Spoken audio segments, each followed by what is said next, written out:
महिला निशी भाग रात्रि में कोदारी लेकर के अपनी पति के कब्र के पास पहुंच गई।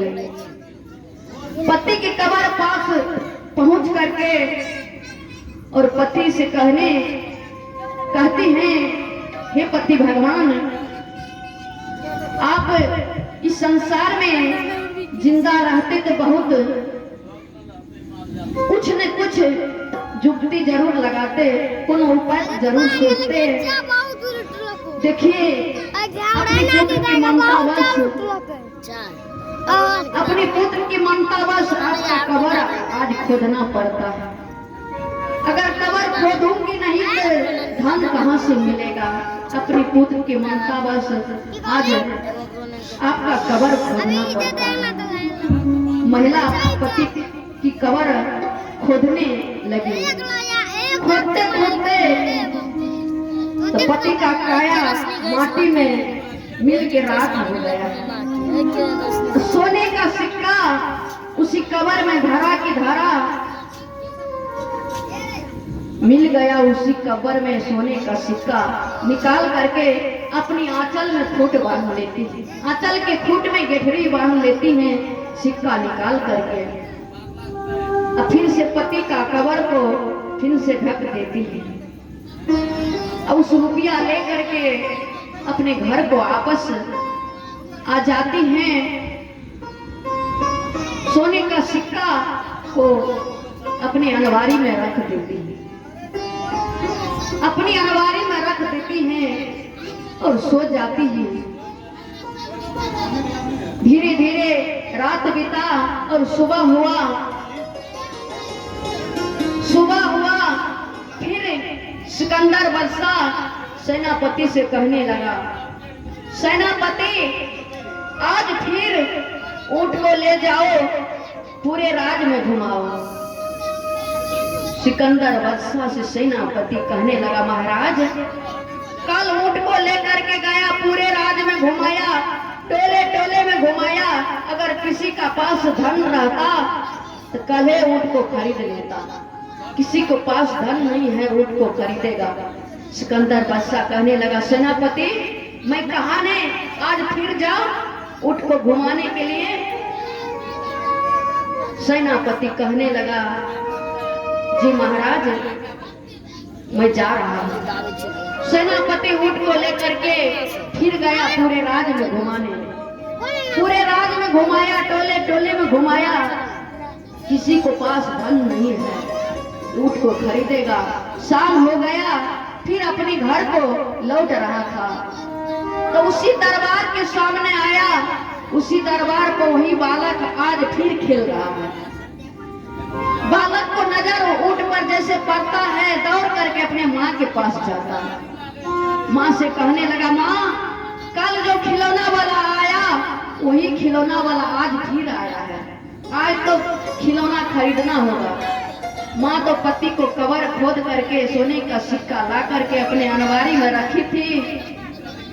पुत्र के ममतावश सोने का सिक्का निकाल करके ऊंट वाले को दे दिया और उसके बदले में ऊंट को खरीद लिया। ऊंट वाले महिला के हाथ में ऊंट को बेच दिया और रुपया लेकर के सिकंदर बादशाह के पास गया। सिकंदर बादशाह सेनापति से पूछने लगा, सेनापति बताओ ऊंट को कौन खरीदा? कौन खरीद लिया ऊंट को? कहा महाराज एक महिला ने ऊंट को खरीद लिया, ऊंट को बदले में यह सोना का सिक्का दिया। कहा महिला को बुला करके मेरे पास ले आओ। सिकंदर बादशाह के कहने पर सेनापति पहुंच गया उस महिला के पास जो महिला ऊंट को खरीदा। महिला से सेनापति कहने लगा, चलो सिकंदर बादशाह ने तुझे बुलाया है। कहा सिकंदर बादशाह क्यों बुला रहा है? मैं तो सिकंदर बादशाह का कुछ नहीं बिगाड़े हैं, फिर भी क्यों बुला रहा है? कहा मुझे नहीं मालूम, चलो। महिला कहती है मैं नहीं जाऊंगी।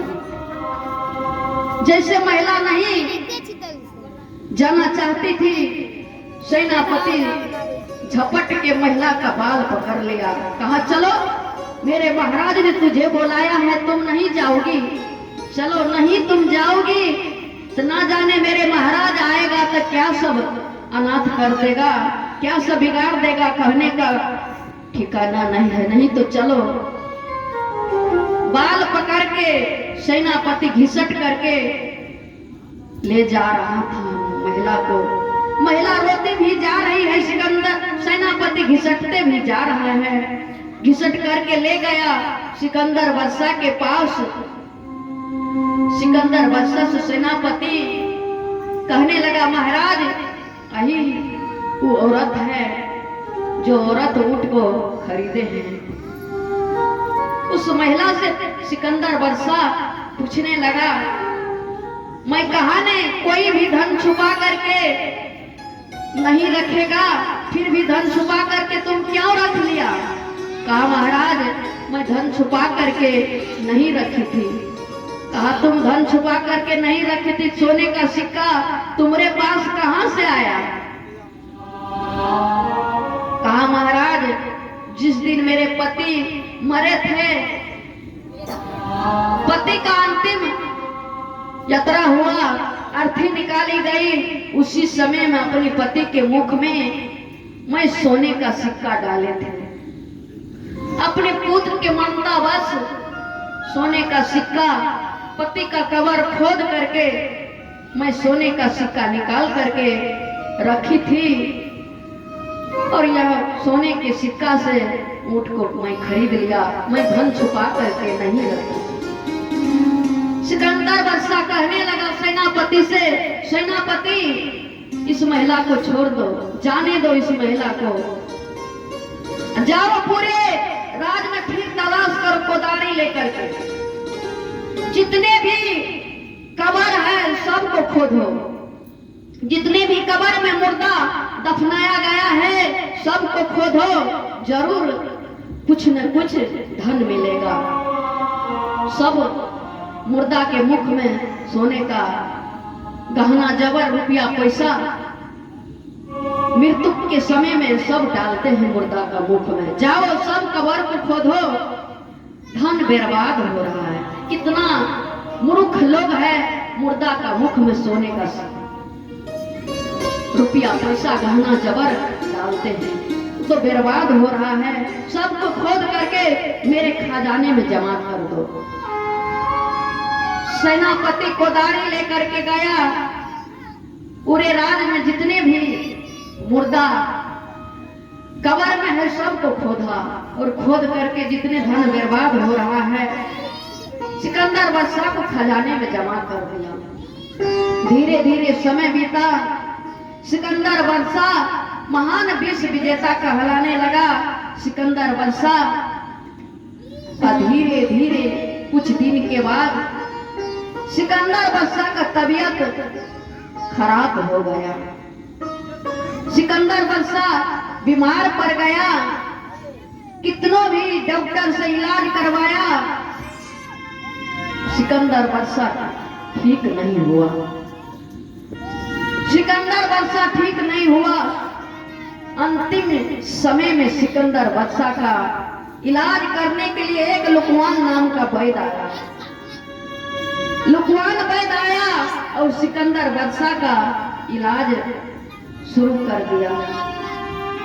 वैद्य कितने भी इलाज किया, जड़ी बूटी खिलाया, कितनी भी दवा खिलाया, सिकंदर बादशाह का तबीयत जैसे के तैसे रह गया, कुछ 19-20 न हुआ। सिकंदर बादशाह का तबीयत दिन प्रतिदिन बिगड़ते जा रहा। सिकंदर बादशाह लुकमान वैद्य से कहने लगा, क्या लुकमान, मेरा तबीयत ठीक नहीं होगा, मैं संसार में अब नहीं जीऊंगी कुछ दिन। कहा महाराज हम तो बहुत ठीक ढंग से इलाज कर रहा है, लेकिन आपका तबीयत जैसे की तैसी है, दवाई का असर नहीं हो रहा है, मैं क्या करूंगा? सिकंदर बादशाह लुकमान वैद्य कहने लगा, संसार में सिकंदर बादशाह कहा मैं इस संसार में अब नहीं जीवित रहूंगी। लोकवान वैद्य कहने लगा महाराज इस संसार में जो भी आता है एक ना एक दिन इस संसार को छोड़ के सभी को जाना पड़ता है। आज वही समय आपका आ गया है, अंतिम समय आपका लास्ट समय है। कहा सिकंदर बादशाह लुकवान वैद्य से लुकवान तुमको अधिराज मैं दे दूंगा, मेरा इलाज ठीक ढंग से करो, तुमको अधिराज मैं दे दूंगा दान में, मेरा इलाज ठीक ढंग से करो ताकि कुछ दिन इस संसार में मैं जीवित रह सकूं। लुकवान वैद्य सिकंदर बादशाह से कहने लगा महाराज कोई शादी विवाह करता है तो पंडित जी के पास जाता है, मुहूर्त निकलता है। कहा महाराज आपका अंतिम समय आ गया है, मेरे पास में आपका जिंदा रखने के लिए कोई भी मुहूर्त नहीं है, मैं कैसे आपका इलाज करूंगी, आपका कैसे जिंदा करूंगी, आपका अंतिम समय आ गया है, मेरे पास में कोई मुहूर्त नहीं है, मैं निकाल दूंगा, आप अधिराज की सौंसे राज दे दीजिएगा, मेरे पास में आपका इलाज करने के लिए अब कोई दवाई नहीं है। सिकंदर बादशाह इस संसार से इस शरीर को छोड़ के सिकंदर बादशाह का जीव आत्मा निकल गया। आत्मा निकलने के बाद सिकंदर बादशाह पूरे राज में ढोला दिया, पूरे राज की जितने भी प्रजा था सबको बुला करके लाया। कहा गांव वाले से सुनिए, गांव वाले जिस दिन मेरा जीव निकलेगा इस शरीर को छोड़ के, उस दिन जाने के समय में मेरे शरीर को अर्थी से सटा के बांध देना, मेरे दोनों हाथ को अर्थी से बाहर निकाल देना, ताकि पूरा विश्व का लोग समझ जाएगा महान विश्व विजेता सिकंदर बादशाह इस संसार से जाने लगा।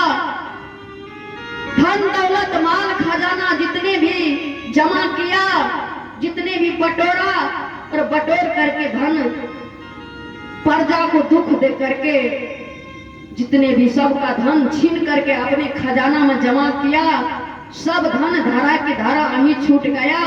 महान विश्व विजेता सिकंदर बादशाह जैसे परमात्मा के पास से, सतगुरु के पास से खाली हाथ आया, वैसे खाली हाथ विदा हो गया।